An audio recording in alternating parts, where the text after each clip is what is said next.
So has anything changed as far as the approval of the E-Levy is concerned? Joining me for this discussion is Andrew Ejapa-Mensah, who is Deputy Energy Minister and MP for Sekondi. Also joining me from the minority side is Deputy Ranking Member on the Communication Committee of Parliament, SamGeorge, who is also MP for Ningo Pram Pram. I'm grateful for your time, gentlemen, this afternoon. My pleasure. Now, let's start by understanding where we are with consensus building on the E-Levy as the document returns to the House for discussion tomorrow. At least you've heard the National Security Minister calling for consensus building. You've heard the Speaker himself asking the House to build consensus. Where are we now with consensus building? Let me start with you, Mr. Ejapa-Mensah. Well, I listened to my good friend James Agaga. He suggested that Parliament had been on recess for 2 months. I didn't know that between the 22nd or so of December and today, the 25th of January, 2 months. But clearly, it's not true. In any event, we all were on break, we're on recess. Those of us who have some other assignment to perform obviously stayed at work to work, but most of the MPs went to their constituencies to do constituency engagements. And so my expectation is that if there was any consensus building attempt, it is when we resume tomorrow that leadership of the parties would then engage and see where we are, that we can build consensus to ensure that the business of managing the affairs of the people of Ghana continues without any disruptions. It is refreshing for James Agaga to have observed that indeed a continued posturing that then seemed to suggest that we've taken entrenched positions may not augur well for our democracy. So my expectation would be that our friends on the other side, yes, by all means, they should have their say, but at all times have the recognition that ultimately the responsibility is that of government. And so, barring the view that if whatever they suggest is not taken, then amounts to intransigence on the part of the finance minister, which obviously, if you take such a position, then it seems to me that it's a take it or leave it situation that they also are seeking to profit. That may not augur well. And so I would urge them that yes, by all means, government is the one that has been voted for, has a responsibility to manage the affairs of this country, at least for the tenure that the government is in power. The minority ought to hold government to account, but that exercise in itself should not amount to one that puts an impediment in the way of governance. And so let's see. I'm hopeful that upon the Christmas period, a lot of reflection would have gone on, and that when they come back, they will see eye to eye with government and allow the processes to continue without any disruptions and or violence, as was the case during the last meeting. Strong stance of not wanting the E-Levy at all before you went on recess. Has your stance changed as the document is being brought back?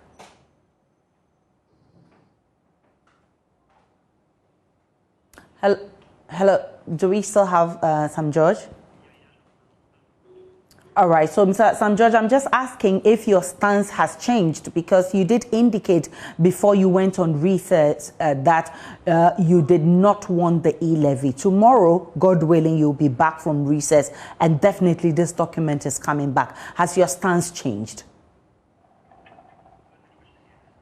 Hello?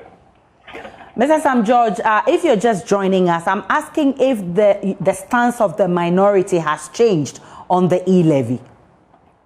Aisha, very good afternoon to you and your listeners, or your viewers. Well, things change when there is conversation, when there is communication, when there is negotiation.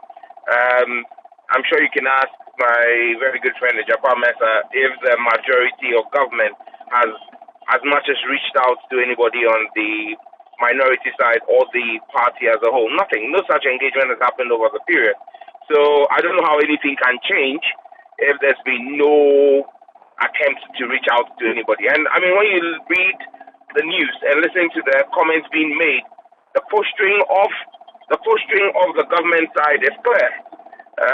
They think they've passed the E-Levy already. I had the majority leader, Chairman Sabons, to make those comments.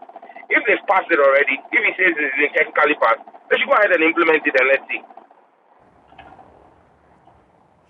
Mr. SamGeorge, government has explained that it needs that money urgently to run government business. Failure to approve will bring government business to a halt. Won't you consider this appeal and approve the document? That's not true. That assertion is not backed by law. It's not backed by facts. It's not backed by maths. It's not backed by science. It is empty talk. No substance to it. Who says that government business will run to a halt if we don't get 7 billion from E-Levy? But who even told government that they will get 6.7 billion if we rolled out E-Levy today? So are they telling us that even if we rolled out the E-Levy and they fail to raise the 6.7 billion, government will go into shutdown? Why is government not interested in expediting the waivers bill, the tax exemption bill in Parliament? Parliament grants over 5 billion Ghana cedis worth of exemptions every year from the Ministry of Finance, given by the Minister of Finance. That's revenue to the state that the Minister of Finance is dashing to foreign companies. Why is the Minister of Finance not interested in expediting Parliament to pass that bill into law and save government 5 billion and over? That would help government business run. Why is the Finance Minister and the Akufo-Addo government not interested in the 12 billion Ghana cedis that the Auditor General says was lost to corruption, stealing in government in 2020? 12 billion. That's 2 times what they will make from E-Levy. So if they even decided to fight corruption halfway, if there was a half-hearted approach to fighting corruption, they can raise 6 billion just by plugging loopholes that are in the Akufo-Addo government in 2020. Why are they not interested in fighting corruption? Why are they not interested in stopping the gifting of tax exemptions to foreign companies as gigs by people at the Ministry of Finance? And yet they are more interested in burdening the already overburdened Ghanaian taxpayer. That's what I don't get. And you see, Mesa is a lawyer. The Constitution is clear. No law in Ghana or no tax introduction should be discriminatory. Aisha, this E-Levy is a discriminatory tax.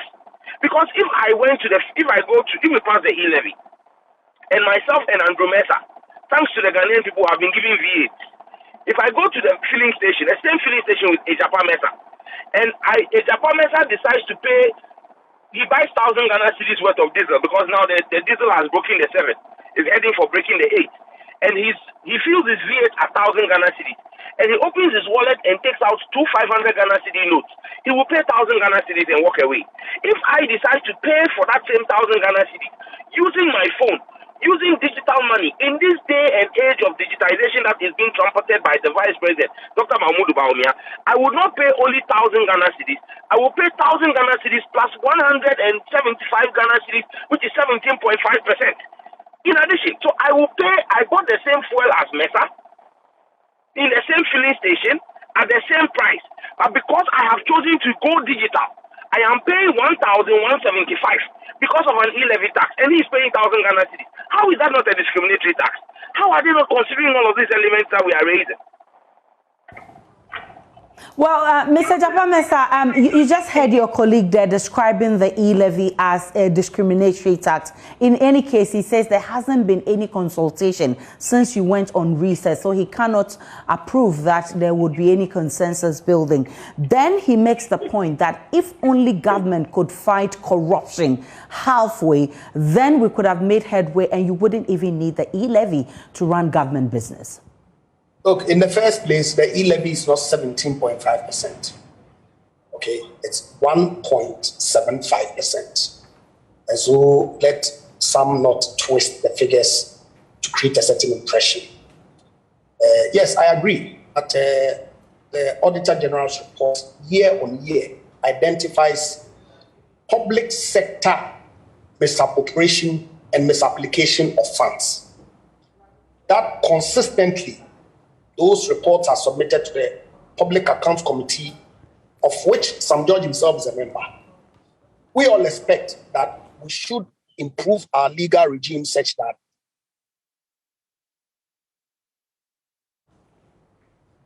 misappropriation, hello? Yes, Mr. Mesa, you're on air. Essentially not by political appointees, okay, Yes, is dealt with. We all agree, and the finance minister has indicated that the Auditor General himself, when he appeared before the Special Budget Committee, I raised the point that it is indeed the case that not all these funds are lost, because between the time of the audit report and the publication, steps are taken for people to provide responses to the queries and things that end up in the report.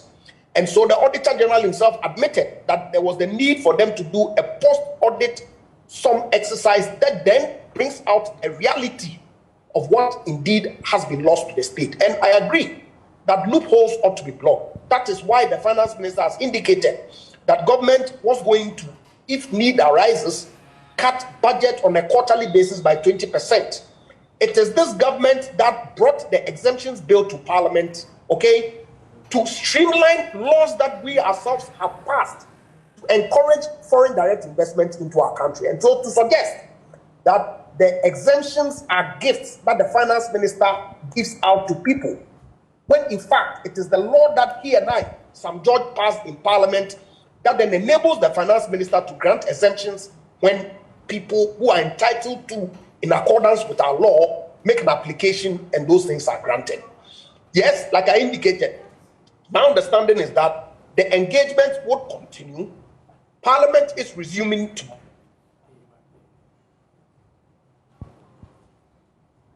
hello, Mr. Mensah. would leave what it is that they put in their constituencies to engage with government, okay? And so that exercise will continue. And look, it's important for us all to recognize that government has a responsibility to manage the resources of this country in a certain manner. The finance minister has indicated that because of some expenditure that was unplanned that we incurred in the past year into 2 years, mainly as a result of COVID, okay? And of course, the financial sector cleanup bill and the energy sector expenses that government has had to make, those expenditure items have increased our debt burden. We can't continue on that path. And so it's important for us to do some consolidation, fiscal consolidation, and also try and raise additional revenue internally to fund our development expenditure. That revenue ought to be made by the good people of this country through this contribution, which in my view, for every 1,000 Ghana cedi over and above the 100, it's 17.5 cedis, not 175, because the tax rate is indeed 1.75. It is something that Ghanaians ought to collectively burden share so that we do not go to the IMF or any other financial institution to go and borrow, for which we would have to pay interest that then would also jeopardize our position more. And so I think that if we are to be dispassionate and not be overly political in our outlook, the minority would see eye to eye with government and support the route that this government is seeking to go by supporting the E-Levy so that we pass it and move the agenda of building our country. Mr. Mensah, let me ask you this. Will the economy collapse without the E-Levy?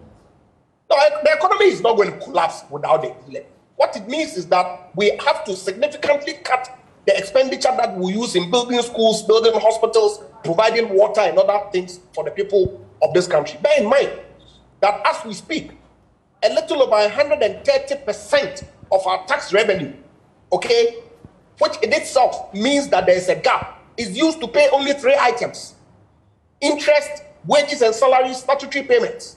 And so the only means that government can fund all the other critical investment and infrastructure needs of our people is to rely on non-tax revenue and also debt. The debt is what is creating a problem for us. And so necessarily, we ought to put brakes on that route and try and increase our revenue take. In any event, it is not only the E-Levy that is the only measure that government is seeking to implement. There are several revenue measures that are outlined in the budget that is all intended to enhance our fiscal consolidation and create the necessary fiscal space to enable us to fund our development that the good people of this country deservedly need. Well, Mr. SamGeorge, Can I come in here? Yes, Mr. SamGeorge, I'm asking, what will it take for the minority to support this E-Levy?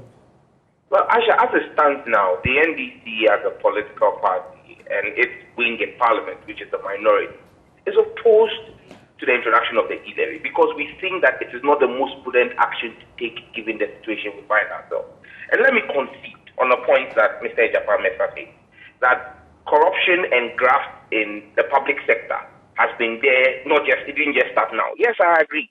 But when you take the same Auditor General's report of 2016, the last year the NDC was in government, the total amount of graft as captured in the Auditor General's report was 700 million. 700 million. Now, in 2020, 4 years on, under President Akufo-Addo, we are talking 12 billion.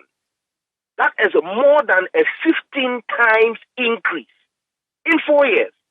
That must be a cause for alarm, and that must be the focus of a government. We are saying that look, you cannot ask us to support something which in itself is against the Constitution. It's unconstitutional. Mensah did not respond to the issue of constitutionality of a discriminatory tax. Sorry? There were several points I disagreed with you that for want of time I couldn't respond. If it gives me an opportunity again, particularly on the issue that you made respect to what the majority leader said. Okay? No, you can come in, but the point I'm making here is on the discriminatory nature of the E-Levy. I gave the example of the filling station. It's the same thing. Mr. Mensah, let SamGeorge make his point, then you can come in to respond. It will be the same thing, Aisha.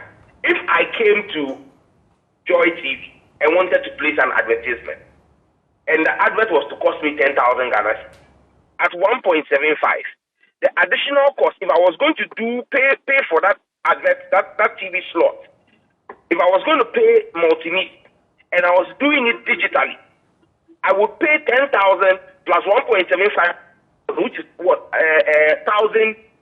So I'll end up paying 11,750. But if Mensah came there and wrote you a check, and don't forget that I'm paying you electronically from my bank wallet. But he is paying you physically with paper from his own bank wallet as well. He's not going to pay that additional 1.75. That is a discriminatory tax. They are silent on it.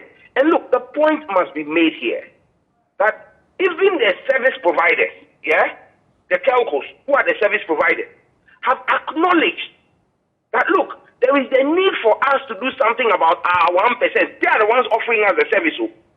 They acknowledge and have agreed to drop from 1% to 0.75.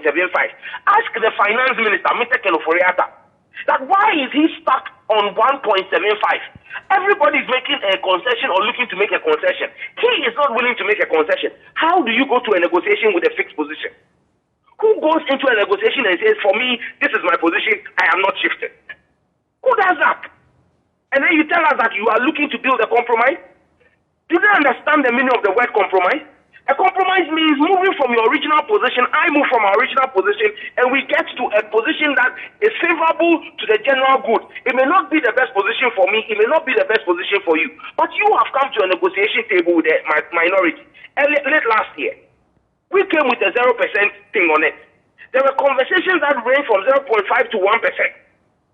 Even though that was not favorable to us, you still insisted on 1.75, and that is the point you walked away and said, we would have no conversation with you, because you didn't seem to even be interested in having a compromise. So stop going around, the NPP government and the majority must stop going around and talking about building consensus. They have no intention of building consensus. You don't build consensus when you take an entrenched position. Nobody builds consensus by taking an entrenched position. And so this attitude of you can have your say, we will have our way, that happens when you have a majority like they did in the 6th Parliament or the 7th Parliament.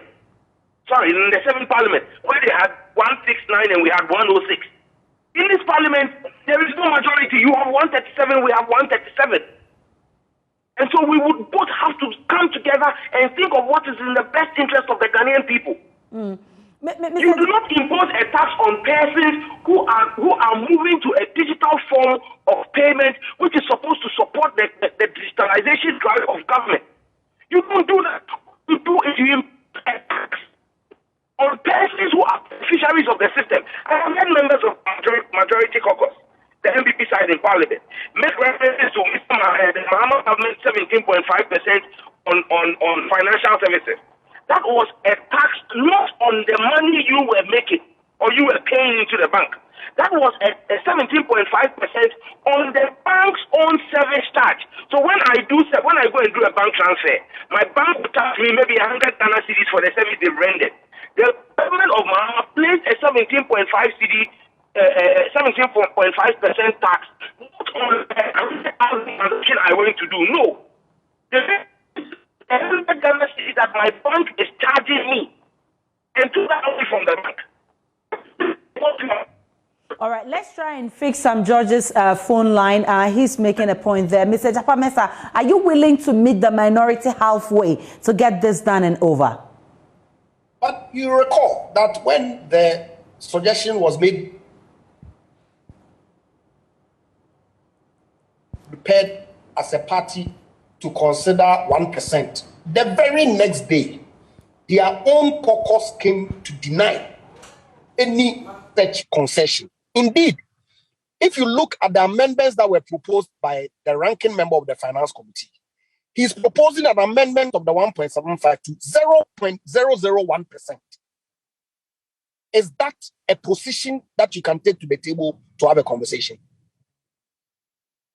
Look, I am happy for us to work together to ensure that we attain the best for the good people of Ghana. But let it not be the case that the minority, and oftentimes I hear them say that, well, they have 137, we have 137. That may be the fact. But what they fail to add is that the independent candidate has indicated that he is at all times going to associate and do business with the NPP. That makes us the majority side, regardless of the number. Okay, after all, you need only 50 plus 1 vote to become the president of this country. That is considered a majority decision.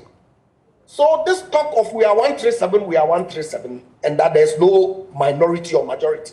Let him look in the Parliament Act to see whether indeed the majority leader is not described as a minister responsible for parliamentary affairs. And then if that is the case, let them tell us whether because we are 137, we are 137. Haruna Idrusu is also a member of cabinet. He's not. There's only one person who is a majority leader, which is Oseche Mensah Bonsu. Let us make progress. This petty 137 is not going to help us. We are saying that the rationale for the E-Levy is what it is that the finance minister has indicated. It is critical that if we want to generate the requisite revenue internally, all of us Ghanaians ought to bear them share. And so government has brought the smallest tax handle ever, as far as my memory serves me, 1.75, to try and shore up the revenue base of the country, so we are not left with the option of having to go to the IMF or the capital markets to raise some additional monies at huge expense. We would rather do it internally, and I would urge my friends on the other side to throw their weight behind the government if they bring legitimate proposals backed by some rational thought, constructive criticism, constructive suggestions. I'm sure that that can be considered. And so let them commit to work with us in the spirit of consensus building so that we can see what it is that we can achieve. But from all the projections that the finance minister has made, for which he has articulated before Parliament, a minimum of 1.75% would be what it is that, in his view, when it's applied, we'll be able to generate the requisite funding that we need to enable us to deliver on our mandate to the people of Ghana. So, Mr. Japa and SamGeorge, I'll have you hold on a minute for me, because beyond the NDC and the NPP, Ghanaians themselves have been talking about this. Last week, the finance minister said that there was extensive consultation to get all Ghanaians to come along with government on the E-Levy. So we set out to put out a poll on what Ghanaians want actually with the E-Levy. This is not scientific, but actually it gives us an idea of what exactly Ghanaians want. So this is what we put out there. The E-Levy returns to Parliament tomorrow, 25th January 2022. Do you support the passage? And we had 13.7% saying yes and 86.3% saying no. So out of, this is over 1,000 people who were voting. So let me ask for your quick reaction to this poll, Mr. SamGeorge. Well, Asha, for me, I think that it is reflective of the NDC's position, that majority of Ghanaians are against the introduction of this tax handle at this point in time, and that it has not engaged the minds of majority of Ghanaians. There's a point Honorable Ejapamesa made about the IMF. But who says Ghana is not in an IMF program as we speak? Take the budget statement. If you take the budget for 2022, the finance minister, as part of his projection for government revenue, is projecting to access $750 million as part of a rapid credit facility that Ghana accessed last year under COVID from the IMF. So we are taking almost $1 billion, $750 million from the IMF this year. So the fact that you have not officially announced that you are in an IMF program, you are going to take almost $1 billion from the IMF. So the economy is in dire straits. And it is in dire straits not because Ghanaians are not paying enough taxes. Yes, there's the need for us to expand the tax net. Don't get me wrong.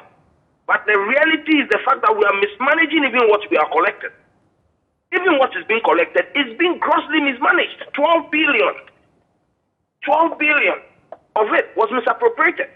And so you see, the point I was making here is, before I got cut off the last time, the absurdity of the levy is the fact that if multimedia paid me for a service I rendered and paid me 10,000 Ghana cedis and decided to pay me via bank transfer to a mobile wallet, you will pay 1.75 on that 10,000 Ghana cedis, aside the regular transfer charges that you will be paying. And even for the telcos that offer the service, I keep making this point, they offer the service. There is a cap of 10 Ghana cedis on the cost of the transaction. So even if you are doing 10,000, you don't pay more than 10 Ghana cedis. There is a total cap. So even their 1% is capped at a maximum of 10 Ghana cedis. This 1.75 from government is not capped. It is ad infinitum. It just goes on. It is just reflective of whatever the quantum of money is. Now, when you pay me 10,000 Ghana cedis and you have paid the 1.75, which will be 1,750 Ghana cedis, as charges for paying me the 10,000 Ghana cedis, what then happens is, when I choose to move that 10,000 Ghana cedis from my mobile wallet to another bank account, I choose to move 5,000. I will pay again another 1.75 on the same 5,000, which is a part of the 10,000. That's why when this E-Levy thing was mentioned, I called it a taxation Ponzi scheme.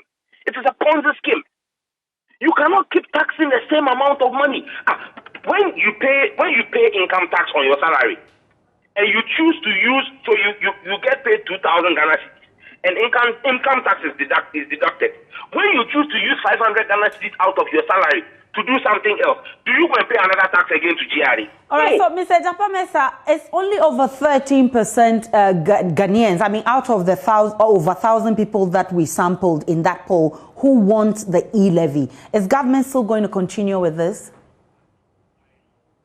Well, I think that it's important that with the air having been polluted, you would get some responses like this. It's important for government to continue the engagement, to continue the education, to continue the explanation, the rationale. And I believe strongly that when the good people of Ghana appreciate the issues and where we are, they will buy into it. So that's the work that we as a government have to do, and we'll keep at it to ensure that we educate the people, inform them of the need for us to apply this revenue measure so that we can provide the services that the good people of Ghana are calling on their governments to provide for them as well.